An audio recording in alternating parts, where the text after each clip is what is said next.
Hello student, welcome to my channel Pratish classes. मैं हूँ मीना मिश्रा और हम लोग चैप्टर नंबर 23 स्टार्ट कर चुके हैं। इसके क्वेश्चन नंबर 3 तक हमने सॉल्व किया। ये जो चैप्टर है वो है height and distance.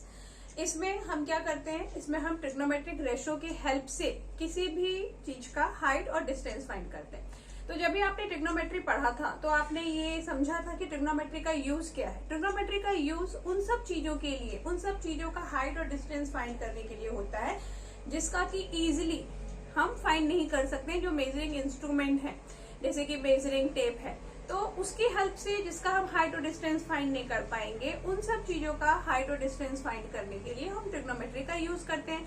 For example कि यहाँ से अगर एरोप्लेन उड़ रहा है तो एरोप्लेन का डिस्टेंस क्या है, अगर कोई काइट फ्लाई कर रहा है तो अर्थ से उस काइट का डिस्टेंस क्या होगा, इस तरह की चीजें। तो आज का जो हमारा क्वेश्चन है, क्वेश्चन नंबर 4, उसको हम देखते हैं कि क्या है। A kite is flying with a thread 80 meter long. If the thread is assumed straight and makes an angle of 60 degree with the horizontal, find the height of the kite above the ground. अभी हम discuss कर रहे थे कि ये जो इसमें हम हाइट और डिस्टेंस फाइंड करेंगे, तो जैसे काइट फ्लाई कर रही है तो काइट का हाइट। तो देखो क्वेश्चन नंबर 4 में भी वही है कि यहाँ पर क्या है। अच्छा, इससे पहले हमने ये भी डिस्कस किया था कि कभी भी इस टाइप के जो हाइट और डिस्टेंस वाले क्वेश्चन होंगे उसमें जो डायग्राम बनेगा वो मोस्टली जो वो डायग्राम है वो राइट एंगल ट्रायंगल ही बनेगा। राइट एंगल ट्रायंगल इसलिए क्योंकि जो ट्रिग्नोमेट्री है वो राइट एंगल ट्रायंगल पे ही वर्क करता है, वही उसका बेस है। तो यहाँ पर भी हम क्या करेंगे, अच्छा क्वेश्चन में कुछ भी दिया हो, पोल दिया हो या फिर यहाँ पे जैसे स्ट्रिंग दिया हुआ है या 2 पोल हो सकते हैं, रोड हो सकता है, तो उसमें आपको क्या करना है, जो भी चीजें वर्टिकल हैं उसको स्ट्रेट लाइन लेना है और जो भी चीजें हॉरिजॉन्टल है ऑफकोर्स उसको हॉरिजॉन्टल लाइन ही लेंगे। मतलब जैसे कि अर्थ है तो अर्थ भी हॉरिजॉन्टल हुआ, अर्थ को हम वर्टिकल कंसीडर नहीं कर सकते हैं। वैसे ही अगर रोड की बात कर रहे हैं तो रोड को भी आप वर्टिकल कंसीडर नहीं करोगे, तो रोड भी क्या आएगा, हॉरिजॉन्टल आएगा। मेरा बोलने का ये है मतलब कि हम जब राइट एंगल ट्रायंगल बनाते हैं, ये हमारा राइट एंगल ट्रायंगल है, तो इसमें आपको ये वाली जो साइड लेनी है, ये उन चीजों को लेना है जो स्ट्रेट है। जैसे कि अगर क्वेश्चन में ट्री की बात कर रहे हैं या फिर वॉल की बात कर रहे हैं या बिल्डिंग है या पोल है, तो वो ये स्ट्रेट लाइन होगा। अगर रोड की बात हो रही है, रिवर की बात हो रही है या फिर स्ट्रेट लाइन, तो फिर वो क्या होगा, वो ये वाली लाइन को हम कंसीडर करेंगे। ये तो हम समझ गए। अब इस क्वेश्चन में देखो, a kite is flying with, अभी काइट समझ लो कि यहाँ पे फ्लाई हो रही है, ये हमारा अर्थ है और अर्थ पे हम यहाँ खड़े हैं क्योंकि हम ही काइट को फ्लाई कर रहे हैं, ये यहाँ पर हम खड़े हैं। अब कभी भी आपने देखा होगा कि जब काइट को हम फ्लाई करते हैं तो उसका जो ये स्ट्रिंग होता है वो कभी भी ऐसा नहीं होता कि आप यहाँ से काइट को फ्लाई कर रहे हैं और ये ऐसे जाएगा और यहाँ पे काइट जाए, ऐसा यहाँ पे काइट है, ऐसा कभी नहीं होगा। अगर आप यहाँ से फ्लाई करेंगे तो काइट इस तरह से ही जाता है, ये आपने अब कभी भी देखा है। तो इसलिए ये जो लाइन है इसको ही हम क्या बोलेंगे, it is the string of kite. उसको आप ऐसा स्ट्रेट कंसीडर नहीं करोगे, ओके। तो ये हमारा यहाँ पर काइट फ्लाई हो रहा है, तो ये जो है ये हमारा स्ट्रिंग है और स्ट्रिंग क्या है, with a thread 80 metre long. ये जो थ्रेड है ये कितना लॉन्ग है, 80 metre. If the thread is assumed straight, अभी काइट फ्लाई हो रहा है तो कितने बार कैसा होता है कि वो थोड़ा सा कर्व भी हो जाता है, तो हम वो कंसीडर नहीं करेंगे। हम यहाँ पर ये सोच रहे हैं कि हमारा जो वो स्ट्रेट ये है, थ्रेड है, वो बिल्कुल स्ट्रेट है, ओके। उसके बाद and makes an angle of 60 degree with the horizontal. अभी ये हॉरिजॉन्टल है तो हॉरिजॉन्टल के साथ वो कितना डिग्री एंगल बना रहा है, 60 डिग्री। यहाँ पे हॉरिजॉन्टल अर्थ रोड ऐसा कुछ भी नहीं लिखा है इन्होंने, बस हॉरिजॉन्टल बोल दिया। तो हॉरिजॉन्टल बोल दिया मतलब ये यहाँ पर वो क्या बना रहा है, एंगल 60 डिग्री। और फिर find the height of the kite above the ground, यहाँ पर काइट फ्लाई कर रहा है तो ये मुझे इसका हाइट यहाँ पर, क्योंकि ये ग्राउंड है और ग्राउंड से अगर मुझे किसी भी चीज का हाइट फाइंड करना होता है तो हमने पढ़ा हुआ है कि हाइट तभी फाइंड होगी जब लाइन हमारा स्ट्रेट होगा। ऐसा इस तरह की लाइन में, या वैसे कि ये ऐसे हम ये नहीं बोलेंगे कि ये हाइट है। हाइट कैसे फाइंड होगा, यहाँ से। तो हमें क्या फाइंड करना है, हमें ये फाइंड करना है। दिस इज हाइट, इसको हम एबीसी कंसीडर करते हैं, इसको हम ले लेते हैं एच। तो क्वेश्चन आपको समझ में आ गया। इस तरह के क्वेश्चन में अगर आपको डायग्राम समझ में आ गया है, जो कि हमेशा राइट एंगल ट्रायंगल ही बनेगा, बस उसमें ये है कि हम उसमें किसको 80 मीटर लेते हैं, किसको हम हाइट लेते हैं, उसमें हमें कंफ्यूज नहीं होना है। बाकी क्वेश्चन तो बहुत ईजी है। तो अब आप देखो इस क्वेश्चन को कैसे सॉल्व करेंगे। पहले हम लिख लें हमने क्या क्या एज्यूम किया है।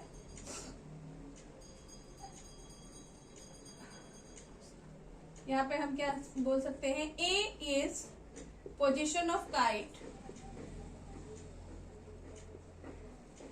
पोजिशन ऑफ काइट, उसके बाद A B is equal to thread and it is 80 meter, उसके बाद A H is equal to H, sorry A C है ये, A C is equal to H, height of kite, ये हमने assume कर लिया। एंड एंगल क्या है, angle A B C is equal to 60 degree and angle A C B is equal to 90 degree. ये वाला जो एंगल है वो हमारा क्या है, 90 degree and A B C is equal to हो गया 60 डिग्री। अब हम क्या लिखेंगे, इन ट्रायंगल ए बी सी, क्या देख रहे हैं हम ट्रायंगल ए बी सी में, यहाँ पर हमें क्या फाइंड करना है, हमारे पास हाइपोटेनस है और हमें हाइट फाइंड करना है। तो जब हमने इससे पहले के क्वेश्चन सॉल्व किए थे तो हमने क्या डिस्कस किया था कि जो आप ट्रिग्नोमेट्रिक रेशियो फाइंड करेंगे, मतलब यूज करेंगे साइन कॉस और टेन, तो आप इस तरह से यूज करेंगे जैसे कि हमको यहाँ पे नेसेसिटी है। मतलब देखो मेरा कहने का ये है मतलब कि यहाँ पर हाइपोटेनस है और परपेंडिकुलर है, तो परपेंडिकुलर और हाइपोटेनस को लेकर कौन सा है फॉर्मूला, वो है साइन का फॉर्मूला, यानी sine is theta is equal to होता है परपेंडिकुलर बाय हाइपोटेनस। तो यहाँ पर हम किसके साथ डील कर रहे हैं, परपेंडिकुलर और हाइपोटेनस के साथ। Hypotenuse is given, perpendicular needs to find, तो हम क्या फॉर्मूला यूज करेंगे यहाँ पे, कौन सा trigonometric ratio, sine 60 degree, sine 60 degree is equal to A C by A B. अभी साइन 60 डिग्री का वैल्यू क्या होता है, जो हमने लर्न किया हुआ है टेबल, उसमें साइन 60 डिग्री का वैल्यू होता है √3/2। तो यहाँ पर हम साइन 60 का वैल्यू लिखेंगे √3/2 और AC क्या है, AC इज h, AB इज 80।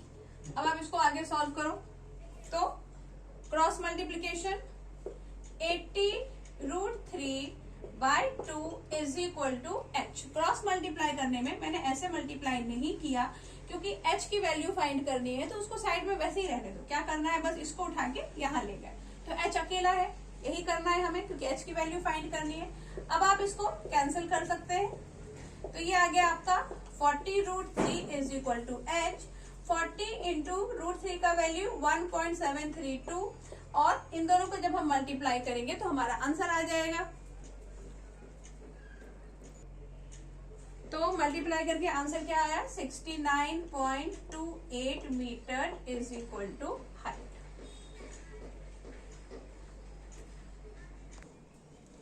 Question number 5, the length of a string between a kite and a point on the ground is 85 metre. इसका मतलब ये हुआ कि जैसा कि हमने देखा था कि राइट एंगल ट्रायंगल बनेगा और स्ट्रिंग है, ये काइट का स्ट्रिंग है, तो ये कुछ ऐसे ही आने वाला। अच्छा, इससे पहले के क्वेश्चन में आपको थ्रेड लिखा हुआ था, यहाँ स्ट्रिंग लिखा हुआ है, लेकिन क्वेश्चन सेम ही है, सेम चीज ही हुआ। तो अभी क्या दे दिया है, ये length of string between a kite, this is kite, and a point on the ground, ये पॉइंट है ग्राउंड का, is 85 metre. If the string makes an angle theta with the level ground. अभी ये जो स्ट्रिंग है और ये क्या है, लेवल ग्राउंड। आपको वही मैं समझाने की कोशिश कर रही थी कि क्वेश्चंस में ऐसे वर्ड अलग होंगे, जैसे इससे पहले के क्वेश्चन में क्या लिखा था, हॉरिजॉन्टल लिखा था, यहाँ पे लेवल ग्राउंड लिखा हुआ है। तो ये सारी चीजें किसको इंडिकेट करती है, इस लाइन को। तो इसके साथ क्या एंगल बना रहा है, theta with the level ground such that tan theta is equal to 15/8। How high is the kite. इसमें भी आपको वही फाइंड करना है जो इससे पहले के क्वेश्चन में हमने फाइंड किया था, height of the kite from the ground. लेकिन डिफरेंस क्या है इसके पहले और इस क्वेश्चन में, जब हमने क्वेश्चन नंबर 4 सॉल्व किया था तो हमने क्या देखा था कि हमें साइन थीटा यूज करना है। साइन थीटा इसलिए यूज करना है क्योंकि हाइपोटेनस और परपेंडिकुलर के बीच में कहानी हमारी उलझी हुई है, तो वो किसका वैल्यू होता है, साइन थीटा का फॉर्मूला होता है। अब यहाँ पर थीटा की कोई वैल्यू नहीं दी हुई है, साइन थीटा ही लिखा हुआ है। और क्वेश्चन में डिफरेंस ये है कि यहाँ इन्होंने आपको टेन थीटा के फॉर्म में वैल्यू दे दिया है, मतलब इसका जो वैल्यू है थीटा का वैल्यू वो किसके साथ हमारे पास है, टेन के साथ, और साइन के साथ थीटा का वैल्यू क्या होगा, वो हमारे पास वैल्यू नहीं है। तो पहला काम हम क्या करेंगे, कभी भी वर्ड प्रॉब्लम में या मैथ्स में क्या होता है कि जो आपको क्वेश्चन में गिवन होता है वहीं से हम स्टार्ट करते हैं। मतलब ये हुआ कि टेन थीटा आपके पास है और हमें क्या चाहिए, साइन थीटा चाहिए। तो आपने इस टाइप के क्वेश्चन भी किए होंगे कि टेन थीटा है तो बाकी के ट्रिग्नोमेट्रिक रेशो हम कैसे फाइंड करते हैं, बस वही काम यहाँ पे आपको करना है। टेन थीटा का यूज करके पहले हम साइन थीटा फाइंड करेंगे। क्यों फाइंड करना है, क्योंकि इस क्वेश्चन में आपको साइन थीटा की जरूरत है। अब हम देखेंगे कि टेन थीटा यूज करके हमें साइन थीटा कैसे फाइंड करना है। तो ये देखो क्या है आपका, tan theta is equal to 15/8। अभी इसको फाइंड करने के दो तरीके हैं। एक तो हम क्या कर सकते हैं, टेन थीटा से हम सेक थीटा का फॉर्मूला लगा के, जैसे कि 1 plus sec square theta 1 plus tan square theta is equal to sec square theta, तो वो फॉर्मूला लगा के हम सेक फाइंड कर लें। सेक को उल्टा करके हम कॉस फाइंड कर लें, कॉस से हम साइन फाइंड कर लें, वो बहुत ही लंबा हो जाएगा, वैसा नहीं करना है। हम क्या करेंगे, यहाँ पे टेन का जो इनवर्स है वो क्या है, कॉट। तो अगर tan theta is equal to 15/8 है तो cot theta is equal to क्या होगा, 8/15। उसके बाद 1 plus cot square theta is equal to होता है कॉसिक स्क्वायर थीटा। यही फॉर्मूला हम क्यों यूज कर रहे हैं, क्योंकि हमें साइन थीटा फाइंड करना है। यहाँ से हमें कॉसिक मिल जाएगा, कॉसिक का इनवर्स जो होता है वो साइन होता है, तो ये रास्ता इजी है। 1 प्लस कॉट स्क्वायर थीटा, अभी 1 प्लस कॉट मतलब 8/15 और इसका हमें क्या करना है, स्क्वायर इज इक्वल टू मिलेगा हमें कॉसिक स्क्वायर थीटा। अब 1 प्लस 8 का स्क्वायर मतलब 64, 15 का स्क्वायर मतलब 225 is equal to cosec square theta. अब ये वाला कैलकुलेशन तो आप सबको आता ही होगा, 225 को 1 से मल्टीप्लाई करो तो 225 plus 64/225 is equal to cosec square theta. अभी 225 प्लस 64 कितना हुआ, 5 प्लस 4 9 6 7 8, यानी कि 289/225 इज इक्वल टू होता है कॉसिक स्क्वायर थीटा। इसका रूट आएगा यहाँ पर 289/225 is equal to cosec theta. 289 का स्क्वायर रूट क्या होगा, 17, तो यहाँ पर हम लिख देंगे 17, और ये तो आपको पता ही है 15 का होता है, तो 15 इज इक्वल टू हो गया हमारा कॉसिक थीटा। अभी 17/15 जब हमें कॉसिक थीटा मिल गया है तो यहाँ से हम साइन भी फाइंड कर लेंगे।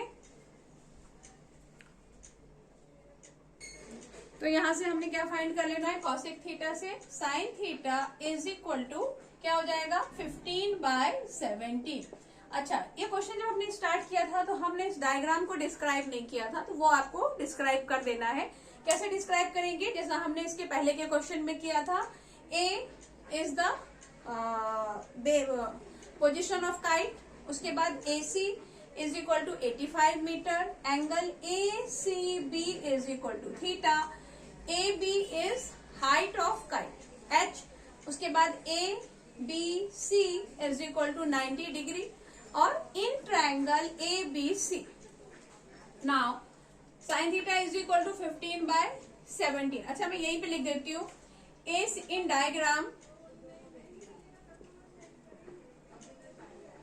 Diagram AC is equal to 85 meter, is 85 meter, ये क्या है, string.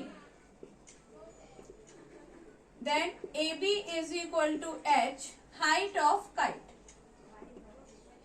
AB is equal to H, height of kite और एंगल क्या है, angle A C B is 90 degree, sorry theta, and angle A B C is 90 degree.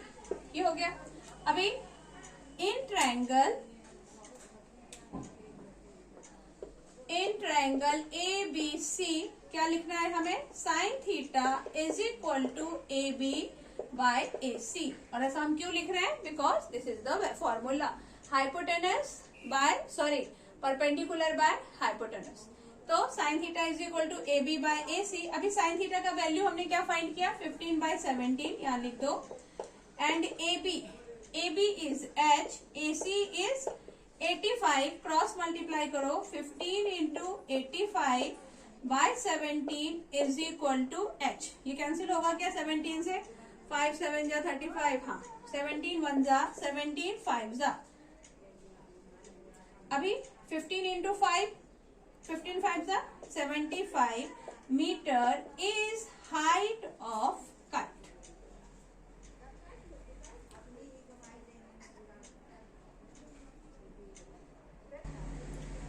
Question number 6, a vertical tower is 20 metre high. अब यहाँ पर जो हमें perpendicular लेना है वो किसको लेना है, टावर को लेना है, और उसकी हाइट हमारे पास है। हम क्वेश्चन रीड करते करते डायग्राम बनाते जाते हैं। ये हमारा हो गया tower and it is 20 metre high. उसके बाद क्या है, a man standing at some distance from the tower. अब ये टावर है, यहाँ से सम डिस्टेंस पे इफ मैन इज स्टैंडिंग, तो अर्थ के ऊपर ही खड़ा होगा, वो आसमान में तो लटकेगा नहीं। तो ये हमारा अर्थ है हॉरिजॉन्टल, और यहाँ पे मैन है।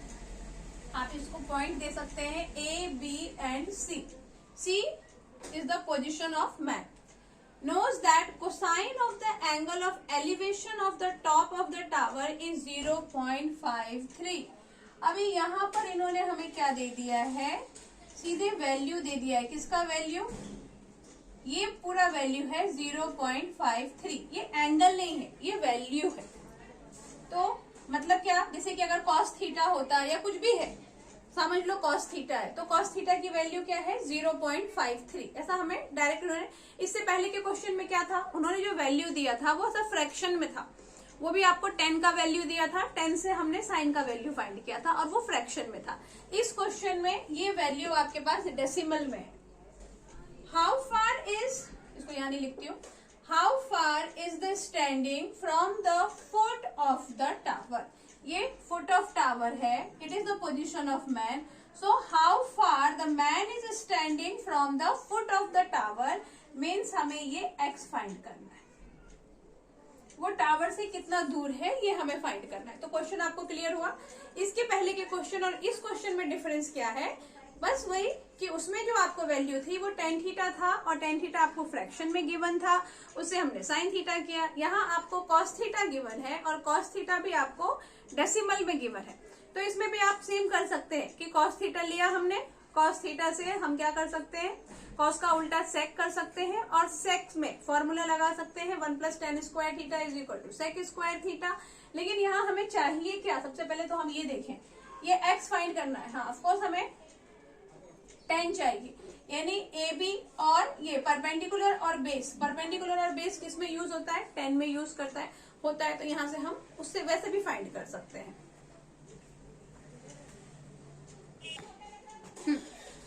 तो अभी हम डिस्कस कर रहे थे कि हम इससे पहले जो क्वेश्चन हमने सॉल्व किया था रेशो फॉर्मूला यूज करके हम वैसा भी कर सकते हैं। लेकिन यहाँ पे आप देखो कि जो वैल्यू है हमारा 0.53, अगर तो हम फॉर्मूला यूज करते हैं, फॉर्मूला मतलब साइन थीटा का हम करते हैं पहले सेक थीटा, और सेक थीटा करने से क्या होगा 0.53 1/0.53 हो जाएगा। या फिर अगर इसका डेसिमल भी चेंज कर दे तो मेन जो है ना ये 53 जो है वो एक प्राइम नंबर है। जब हम इसका रूट वगैरह फाइंड करेंगे तो ये बहुत ज्यादा हमको प्रॉब्लम में डाल सकता है। तो इसके लिए हम क्या करेंगे, एक दूसरा मेथड है, हम वो यूज करते हैं। वो दूसरा मेथड क्या है कि आप सीधे कॉस ले लो। पहले हम यहाँ देखेंगे हमने क्या क्या क्या एज्यूम किया है। तो ए बी क्या है, A B is 20 metre tower. उसके बाद C B is equal to x, distance between foot of tower and कौन खड़ा था? मैन। ये हो गया। और cos थीटा इज इक्वल टू हमें गिवन है 0.53। उसके बाद एंगल ABC इज 90 डिग्री। ये हमने लिखना ही है। इसको हमें 90 डिग्री इसलिए लिखना है क्योंकि जब तक हम इसको 90 डिग्री नहीं लिखेंगे तब तक यहाँ पर कुछ भी ट्रिग्नोमेट्रिक रेशो हम यूज नहीं कर सकते। तो ये हमने ABC 90 डिग्री लिखा। अब इन ट्रायंगल ABC क्या गिवन है हमें? cos थीटा गिवन है। तो पहले आप लिख लो cos थीटा इज इक्वल टू 0.53। अभी cos थीटा होता क्या है? cos थीटा होता है ये बेस बाय हाइपोटेनस। तो बेस क्या है? cos थीटा base is CB by AC। CB by AC is equal to 0.53। अभी CB क्या है हमारे पास? CB is x by AC is equal to 0.53।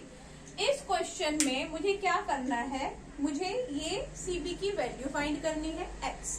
और यहाँ पे प्रॉब्लम क्या आ गया है कि ये AC आ गया। 20 मीटर भी गिवन है, लेकिन हमने क्या यूज किया? हमने cos यूज किया। क्योंकि cos इसलिए यूज किया क्योंकि हमें cos का ही एंगल पता है। तो अब आपको क्या चाहिए? यहाँ पर हमें चाहिए AC का वैल्यू। अगर AC का हमारे पास कोई वैल्यू हो तो वो हम यहाँ पे सब्स्टिट्यूट करके और फिर x का वैल्यू फाइंड कर सकते हैं। लेकिन AC का वैल्यू, अब इस ट्रायंगल में देखो कि AC का वैल्यू आपको कैसे मिलेगा। ये एक राइट एंगल ट्रायंगल है जिसमें AB और BC गिवन है। तो अगर मुझे AC फाइंड करना है तो यहाँ हम क्या यूज कर सकते हैं? पाइथागोरस। अब आप सोचोगे कि AC के साथ ये x भी तो नहीं पता है, तो पाइथागोरस लगा के क्या फायदा। लेकिन तब क्या होगा कि अगर मैं यहाँ AC की वैल्यू x के फॉर्म में लिख दूं तो मेरा जो ये क्वेश्चन, अच्छा AC का वैल्यू ये आप समझ गए होंगे कि x के फॉर्म में ही आएगा। क्यों? क्योंकि पाइथागोरस क्या है? AC square is equal to AB square plus BC square, मतलब 20 स्क्वायर प्लस x स्क्वायर। ये हमारा AC का वैल्यू आने वाला है AC स्क्वायर का। तो जो भी हमारा आंसर आएगा वो नंबर और वेरिएबल होगा x। ऑलरेडी एक x हमारे पास है, तो इस क्वेश्चन में एक ही वेरिएबल होगा, तो उसको फाइंड करना इजी है। अभी हम क्यों फाइंड नहीं कर पा रहे? क्योंकि ये दो अलग अलग हैं जो हमें नहीं पता है। तो क्या करना है? अभी हमारा मेन काम क्या है कि हम AC का वैल्यू फाइंड करें और इसको हम नाम दे दें इक्वेशन 1। तो हम क्या लिखेंगे? In triangle ABC by Pythagoras आप लिख दो,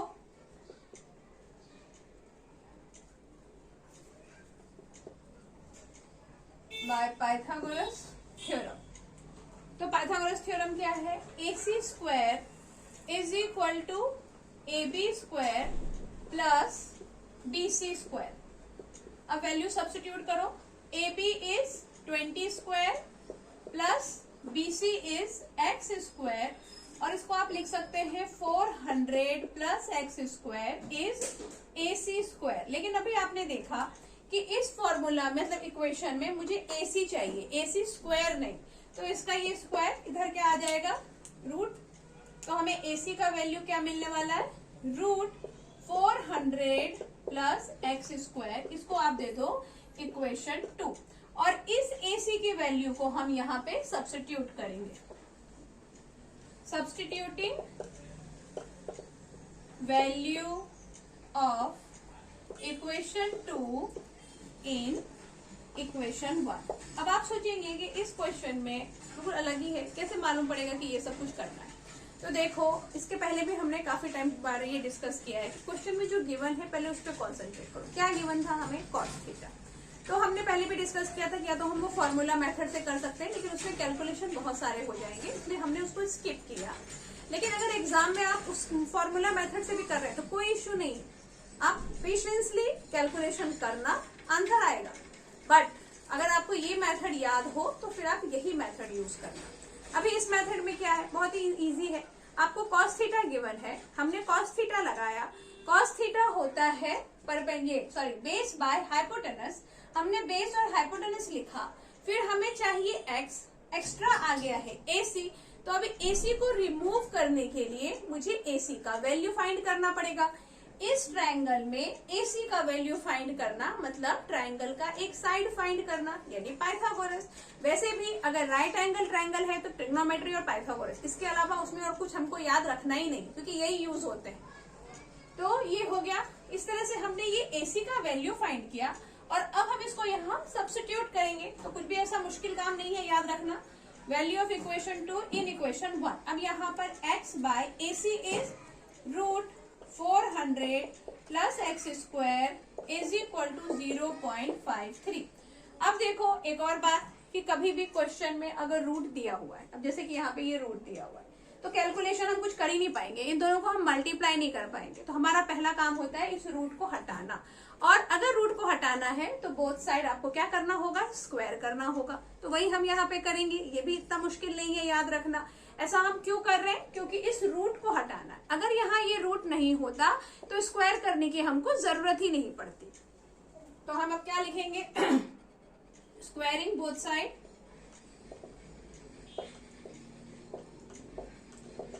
और क्या आ जाएगा ये x square by 400 plus x square is equal to 0.53 का भी हम करेंगे स्क्वायर। और फिर उसके बाद काफी सारा कैलकुलेशन तो इसमें भी होना ही है। अच्छा, अभी x square is equal to क्या हो जाएगा, क्रॉस मल्टीप्लीकेशन, इन दोनों को आप मल्टीप्लाई करोगे तो x square is equal to 0.53 का whole square and in bracket 400 plus x square. अभी 0.53 का स्क्वायर क्या होगा, तो क्या किया हमने यहाँ पर 0.53 का होल स्क्वायर और ये ब्रैकेट। अब आप इसको जब सॉल्व करेंगे सॉरी, तो 0.53 का होल स्क्वायर आपको देगा 0.2809 मल्टीप्लाई बाय 400 आपको ये मिलेगा। Then 0.2809 multiply by x square आपको ये मिलेगा। इसके पास एक्स स्क्वायर है तो एक्स स्क्वायर को हम ट्रांसपोज करेंगे लेफ्ट हैंड साइड में, जैसा कि हमने किया, is equal to this number. इन दोनों को जब आप माइनस करेंगे तो आपको मिलेगा 0.7191। अभी माइनस कैसे करना है ये सबको याद होगा ही।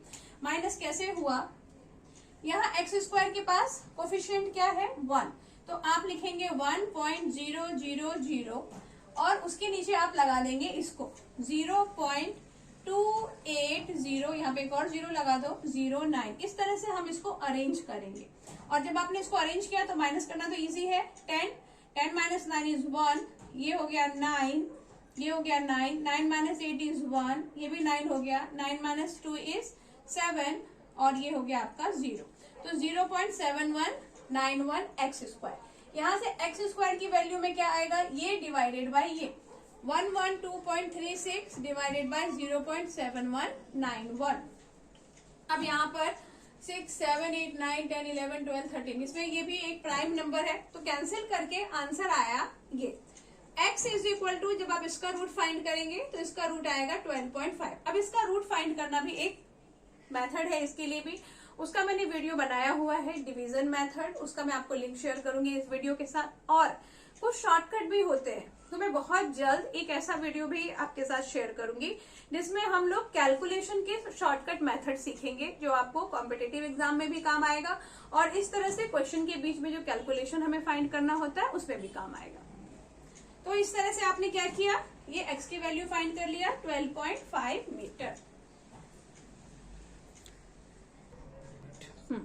Question number 7. At a point on a level ground, the angle of elevation of the top of a tower is theta such that tan theta is 7/12. तो पहले हम इतना क्वेश्चन समझते हैं। At a point on a level, तो पहले तो ये हमारा हो गया लेवल। लेवल मतलब ग्राउंड, ये आपको याद रखना है। ये वर्ड में से ही आपको फाइंड करना है कि क्या गिवन है। तो पॉइंट एट अ लेवल, ये एक लेवल पे एक पॉइंट है। Ground, the angle of elevation of the top of a tower. अब यहाँ पे एक टावर होगा और अभी मैंने आपको बताया जब अपने वीडियो स्टार्ट किया था कि ट्रायंगल तो राइट एंगल ही बनना है, राइट एंगल ट्रायंगल, उसी में आपको टावर इमेजिन करना है, उसी में आपको बेस इमेजिन करना है, सब उसी में होना है। तो ये राइट एंगल ट्रायंगल बन गया। ये एक टावर है और यहाँ पर पॉइंट है जहां से एंगल ऑफ एलिवेशन बनेगा थीटा। तो ये हमने एंगल बनाया थीटा। ओके, आगे क्या बोल रहा है, सच दैट tan थीटा इज 7/12। अभी यहाँ पर भी आपको वैल्यू एंगल मतलब डिग्री नहीं दिया हुआ है एंगल का, सीधे हमको वैल्यू दे दिया है कि tan थीटा भाई आपके पास 7/12 है। Okay, on walking 64 metre. अभी अगर मैं इसको ए समझू तो यहाँ से जब मैं 64 मीटर पहुंची, फॉर एग्जाम्पल कि ये हमारा 64 मीटर तक का डिस्टेंस है, the angle of elevation is 5। अब यहाँ से जब मैं टावर को ऊपर देखती हूँ, अच्छा एंगल ऑफ एलिवेशन तो आप सबको याद होगा ना, जब हम यहाँ से नीचे से ऊपर देखते हैं, हमारी आंखें ऊपर देखती है तो जो एंगल बनता है वो होगा एंगल ऑफ एलिवेशन। ऊपर से जब हम नीचे देखते हैं तो वो एंगल होता है डिप्रेशन। तो यहाँ पर पहले क्या किया मैं यहाँ खड़ी थी, यहाँ से मैंने इस टावर को देखा और एंगल कितना था उस टाइम पे 7/12 tan थीटा। फिर मैं 64 मीटर और आगे गई, वापस इस टावर की हाइट को टॉप को देखा तो एंगल बना 3/4। अभी मुझे क्या करना है, find the height of the tower. ये ए तो ऑलरेडी मैं ले चुकी हूँ, तो मैं इसको बी और इसको सी लेती हूँ। हाइट फाइंड करना है तो उसको एच से इंडिकेट करते हैं, वो हमारे लिए इजी पड़ता है। और इसको, ये डिस्टेंस तो हमारा हो गया। अच्छा ए बी सी, इसको मैं बोल देती हूँ डी। इस डिस्टेंस को हम ले लेते हैं एक्स। ऐसा हमने एक राइट एंगल ट्रायंगल बना लिया। अब आपको क्या फाइंड करना है, ये एच फाइंड करना है। ओके, और हमारे पास क्या क्या है, थीटा है और यहाँ पे कौन सा एंगल बन रहा था, फाई बन रहा था। तो पहले तो हम इस डायग्राम को यहाँ पे डिस्क्राइब कर दें जो जो हमारे पास गिवन है। सोल्यूशन में BC is equal to h metre height of tower, उसके बाद एंगल BAC। अच्छा, जब मैं इस एंगल की बात करूंगी तो मैं एंगल सिर्फ इतना नहीं लूंगी, एंगल मुझे क्या लेना पड़ेगा, ये पूरा लेना पड़ेगा, क्योंकि हम लोग जो भी ये चैप्टर सॉल्व कर रहे हैं इसमें हमें राइट एंगल ही कंसीडर करना है, राइट एंगल ट्रायंगल। अब अगर मैं इतना एंगल लूं जैसे कि BAD, तो इसका मतलब मैं इस ट्रायंगल को कंसीडर कर रही हूँ और ये वाला जो ट्रायंगल है ये राइट एंगल नहीं है। तो इसके लिए आपको क्या लेना है, BAC is theta and BDC is phi, क्योंकि तभी ये राइट एंगल बनेगा। ये क्लियर है आपको? ओके, तो BAC is equal to theta and tan theta is equal to कितना है, 7/12। उसके बाद angle BDC is phi and tan phi is 3/4 और एक एंगल जो हमारा BCA is equal to 90 degree. अब मैं यहाँ पर BCA भी ले सकती हूँ या मैं यहाँ पर BCD भी ले सकती हूँ 90 डिग्री, दोनों ही पॉसिबल है क्योंकि उससे कुछ फर्क पड़ना नहीं। तो BCA हमारा 90 डिग्री हो गया। अब क्या फाइंड करना है मुझे फाइंड करना है ये हाइट। क्या क्या गिवन है हमारे पास, बेस है और हाइट है। बेस और हाइट को लेके जो हमारा फॉर्मूला है वो है tan थीटा का, tan theta is equal to perpendicular by base, ये हमको याद है। ओके, अब आप देखो कि यहाँ पे tan की दो वैल्यू दी है, तो ऑफकोर्स दो वैल्यू दी है तो दोनों को ही हम यूज करेंगे, कोई चीज फालतू में क्यों दिया होगा। तो आप एक एक करके ट्रायंगल को ले लो। इन ट्रायंगल ABC, पहले मैं किस ट्रायंगल की बात कर रही हूँ, इस बड़े वाले ट्रायंगल की। आप चाहें तो पहले छोटे ट्रायंगल की भी बात कर सकते हैं, उससे कुछ फर्क पड़ना नहीं। तो जब मैं इस पहले बड़े वाले ट्रायंगल की बात, अच्छा एक बात फिर से वापस समझाऊंगी कि ये ट्रायंगल आपको कंसीडर नहीं करना है, आपको एक बार ये बड़ा वाला ट्रायंगल और एक बार ये छोटा वाला ट्रायंगल, दोनों ही क्या होना चाहिए, राइट एंगल ट्रायंगल होना चाहिए। तो in triangle ABC tan theta is equal to क्या होगा, हाइट BC बाय AC। अभी tan थीटा का वैल्यू क्या है हमारे पास, 7/12 इज इक्वल टू BC क्या है, BC इज H। और जब आप AC की बात करोगे, AC तो AC है हमारा 64 प्लस X, ये हो गया हमारा AC 64 प्लस X। अब आप कर दो क्रॉस मल्टीप्लाई, तो 64 plus X multiply by 7, 12 multiply by H is 12H। अब हम क्या कर सकते हैं, इसको मल्टीप्लाई कर सकते हैं, 7 4 जा 28, 7 6 जा 42, 43 44 plus 7X is equal to 12H। इस क्वेश्चन में, इस इक्वेशन में मेरे काम की चीज है h, क्योंकि मुझे h की वैल्यू फाइंड करना है। मुझे यहाँ पे ये x नहीं चाहिए, तो x नहीं चाहिए, x को रिमूव करना है। अब x को हटाने के लिए आपको क्या करना होगा, x की कोई वहां पे वैल्यू रखनी होगी। तो अभी हमने इसके साथ डील किया। अब देखते हैं कि tan phi हमें क्या देता है। अब हम किस ट्रायंगल की बात कर रहे हैं, इन ट्रायंगल BDC। अब हम इस छोटे ट्रायंगल की बात कर रहे हैं। तो छोटे ट्रायंगल में क्या है, tan phi is equal to BC by DC। ये हो गया आपका परपेंडिकुलर और ये हो गया बेस। तो tan phi की वैल्यू कितनी थी, 3/4। 3/4 BC इज h और DC क्या है, x। क्रॉस मल्टीप्लाई कर दो तो 3x is equal to 4h। अब देखो, जब ये इस टाइप का सिचुएशन आया तो यहाँ से आप x की वैल्यू भी फाइंड कर सकते हैं और h की वैल्यू भी फाइंड कर सकते हैं। अगर मैंने x की वैल्यू फाइंड किया तो x क्या हो जाएगा, 4h/3। ये 3 यहाँ आएगा। अगर मुझे h फाइंड करना है तो ये 4 इधर आ जाएगा। 3x/4 is equal to h। लेकिन हम क्या निकालने के लिए निकले हैं, हमें x का वैल्यू चाहिए। फाइनली हमें क्या चाहिए, h की वैल्यू। यहाँ से h चाहिए। h पाने के लिए मुझे यहाँ पे x की जगह कुछ तो ऐसा रखना है, या तो प्रॉपर कांस्टेंट मिल जाए x कोई नंबर तो हम वो रख दें, हमारा काम बहुत आसान। लेकिन अगर कांस्टेंट नहीं मिल रहा है तो हम कोई टर्म भी रख सकते हैं, कोई अलजेब्रिक टर्म रख सकते हैं। और वो अलजेब्रिक टर्म कैसा होना चाहिए, उसमें वेरिएबल होना चाहिए h, क्योंकि जब पूरे क्वेश्चन में एक ही वेरिएबल होगा तो हम उस h की वैल्यू को फाइंड कर सकते हैं। तो आप यहाँ से x का वैल्यू फाइंड करेंगे और वो x का वैल्यू किस फॉर्म में आएगा, h के फॉर्म में, क्योंकि उसी में आ रहा है। अगर नॉर्मल नंबर, कितने क्वेश्चन में हमें क्या होता है कि नंबर मिल जाता है, उस नंबर को हम वहां पे सब्स्टिट्यूट कर देते हैं। लेकिन यहाँ हमें नंबर नहीं मिल रहा है तो दूसरा ऑप्शन लेना पड़ेगा कि अगर वेरिएबल भी मिल रहा है तो वो एक ही वेरिएबल मिले, और वो काम हमारा यहाँ पे हो रहा है। तो यहाँ से हमें x मिल गया 4h/3। इसको हम करेंगे सब्स्टिट्यूट इक्वेशन 1 में। तो सब्स्टिट्यूटिंग इन इक्वेशन 1। इक्वेशन 1 में देखो 448 plus 7 into 4h/3 is equal to 12h। x की जगह पे हमने क्या रख दिया, 4h/3। अब इसको जब आप सॉल्व करोगे तो 448 प्लस 4 7 जा 28 h/3 is equal to 12h। अब इसको और सॉल्व करेंगे। तो आगे इस क्वेश्चन को हम सॉल्व करेंगे। देखो, अभी इसको भी सॉल्व करने का दो तरीका है। या तो आप यहाँ इसको इससे मल्टीप्लाई करें, फिर डिवाइडेड बाय 3 रहेगा, फिर आप क्रॉस मल्टीप्लाई करें। तो वो मतलब क्या होगा, यहाँ पर जब मैं इसको इससे मल्टीप्लाई करूंगी तो ये एक कांस्टेंट है, दोनों लाइक टर्म नहीं है। लाइक टर्म नहीं है तो उसको हम प्लस या माइनस कुछ भी नहीं कर पाएंगे, और फिर हमें क्रॉस मल्टीप्लाई करना पड़ेगा। इन शॉर्ट कैलकुलेशन हमारा ज्यादा होगा। कभी भी अगर आपको इस तरह के क्वेश्चन मिलते हैं ना, तो आप क्या करो कि उसको लाइक टर्म को लाइक टर्म के उसके पास ही लेके जाओ। मतलब कैसा कि ये h है तो 28h को मैं इधर लेकर जाऊं, तो ये आएगा 448 is equal to 12h minus 28h/3। इससे हमारा काम थोड़ा आसान हो जाएगा।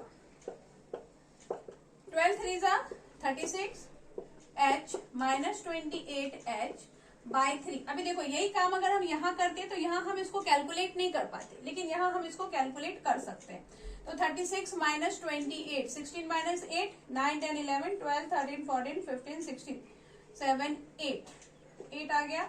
अच्छा, मैं भी क्या कैलकुलेशन कर रही हूँ, 16 माइनस 8 इज 8 ऑफ कोर्स, और ये हो गया 2 minus 2 is 0। 8h/3 is equal to 448। अब आप क्रॉस मल्टीप्लाई करो तो 448 into 3 is equal to 8h। इसको आपको यहाँ पे मल्टीप्लाई करने की जरूरत नहीं है, ये भी आपको याद रखना है। This is called smart work. क्योंकि अगर मैं देखो, मुझे पता है कि इसको इससे मल्टीप्लाई करके फिर 8 से उसको कैंसिलेशन करना है या डिवाइड करना है, तो जब मुझे 8 से उसको कैंसिल करना ही है तो मैं अभी मल्टीप्लाई क्यों करूं, मल्टीप्लाई करके अपना काम क्यों बढ़ाना है। इसको ऐसे ही रहने दो, 8 यहाँ लेकर आओ, जो कैंसिल होता है उसको कैंसिल करेंगे बाद में, फिर मल्टीप्लाई तो है ही। तो आपको क्या करना है, इसको फिलहाल मल्टीप्लाई नहीं करना है। ये 8 यहाँ आ जाएगा, 448 into 3/8 is equal to h। अब कैंसिल करो।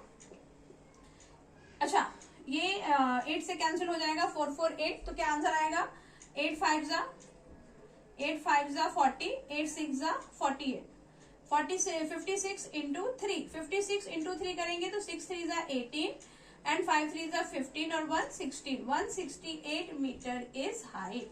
तो आपने देखा कि अभी हमने मल्टीप्लाई किया, लेकिन हमने पहले मल्टीप्लाई नहीं किया, पहले हमने कैंसिलेशन कर लिया। तो इस तरह की कुछ छोटी छोटी चीजें हैं जो आपको प्रैक्टिस में रखनी है। सीधे बस धड़ल्ले से कि मल्टीप्लाई है तो बस फटाक से मल्टीप्लाई कर दे। हम ये सोचेंगे कि क्या ये जरूरी है या हम बाद में और कर सकते हैं। अगर ये कैंसिल होना है तो पहले कैंसिल कर लेते हैं। तो इस तरह की चीजों को आपको याद रखना है।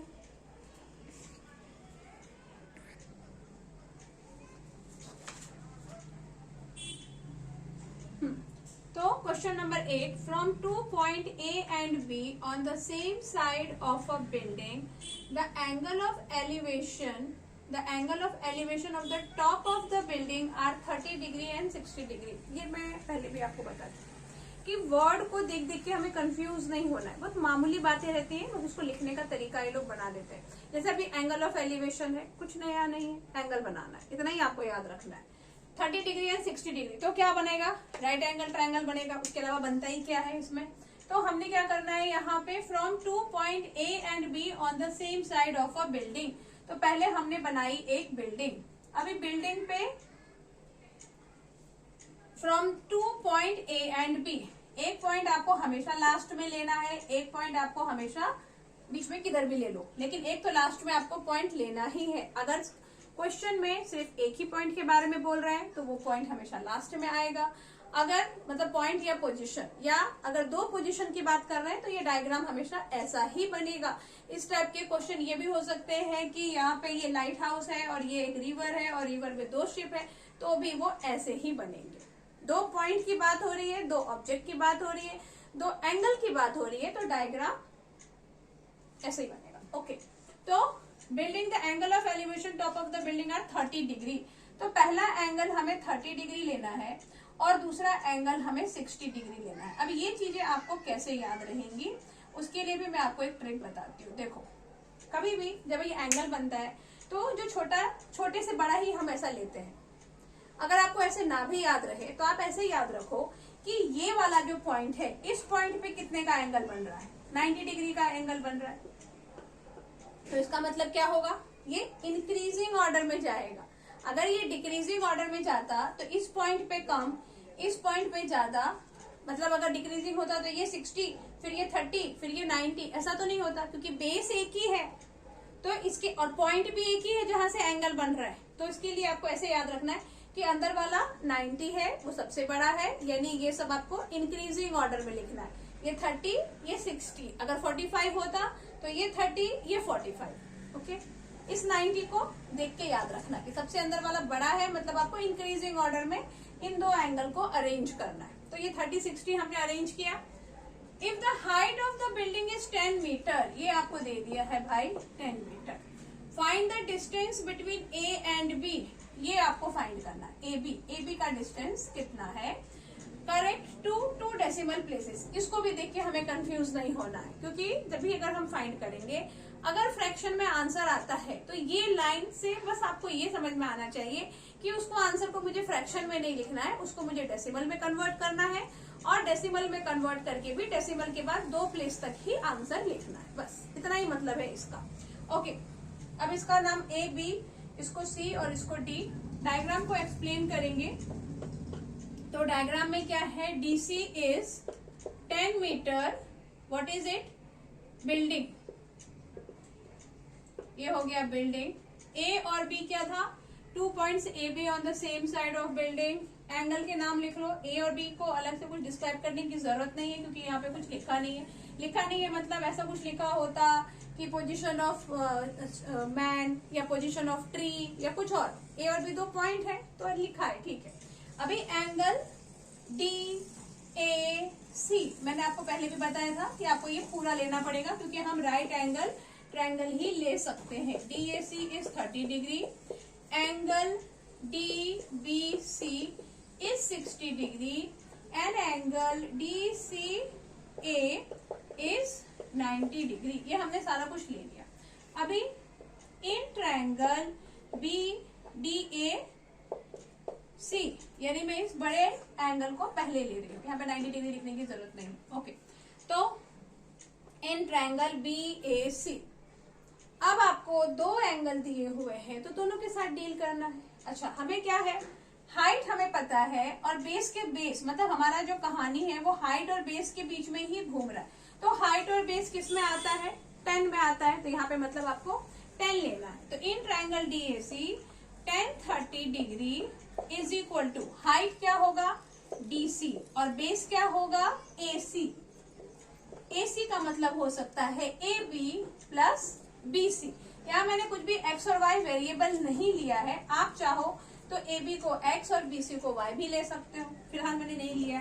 तो tan 30 आप लिख सकते हैं DC इज tan, AC क्या हो सकता है AB प्लस BC। इसको ऐसा लिखने की हमको जरूरत इसलिए पड़ी क्योंकि मुझे फाइंड करना है AB। तो जब क्वेश्चन में AB होगा तभी तो उसको फाइंड करेंगे। अगर AC लिखा तो AB कहाँ से आएगा। तो ये हो गया हमारा। अच्छा, tan 30 का वैल्यू क्या होता है, tan 30 का वैल्यू होता है √3। तो √3 is equal to 10 by AB plus BC। इसको आप दे दो इक्वेशन 1। फिर उसके बाद आगे का, अच्छा यहाँ पे एक काम गड़बड़ किया मैंने। tan 30 इज 1 बाय √3 और √3 किसका वैल्यू होता है, tan 60 का। तो जब आप इसको क्रॉस मल्टीप्लाई करेंगे तो क्या होगा, ये हो जाएगा tan √3 is equal to AB plus BC और इसको हम ले लेंगे इक्वेशन 1। अब इस ट्रायंगल के ये वाले ट्रायंगल को हमने सॉल्व किया, अब हम इस छोटे ट्रायंगल को सॉल्व करेंगे। अब हम क्या लिखेंगे, in triangle DBC tan 60 degree is equal to DC by BC। अभी tan 60 क्या है, √3, DC इज 10 और BC को BC ही रहने दो।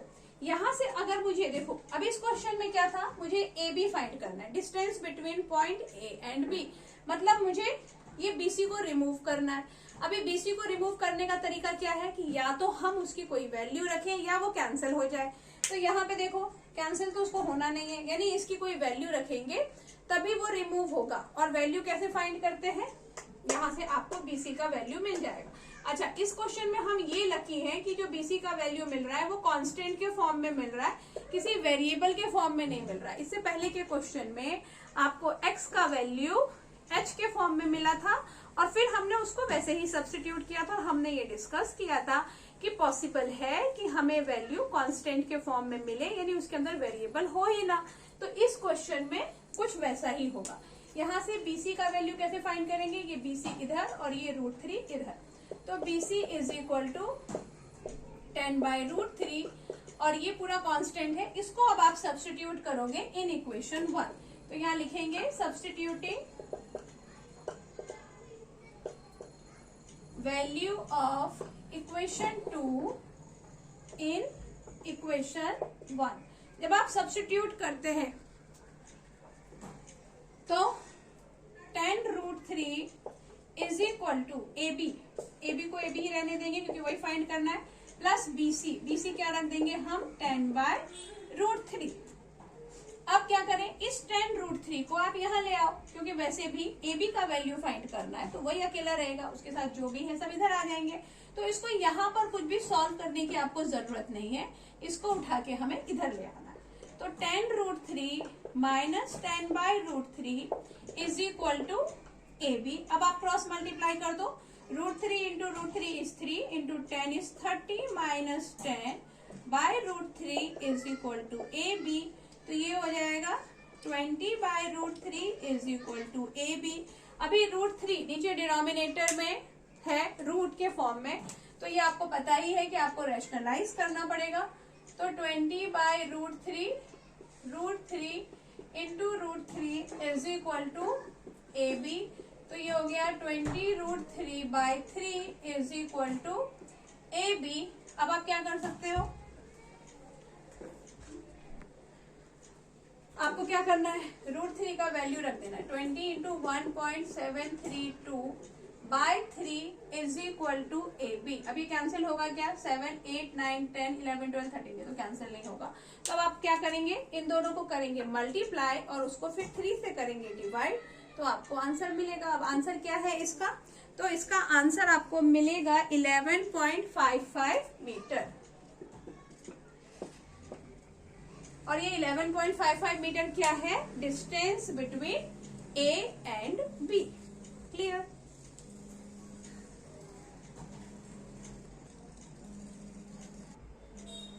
तो आज के लेक्चर में बस इतना ही, और आगे के क्वेश्चन नेक्स्ट लेक्चर में। Thanks for watching.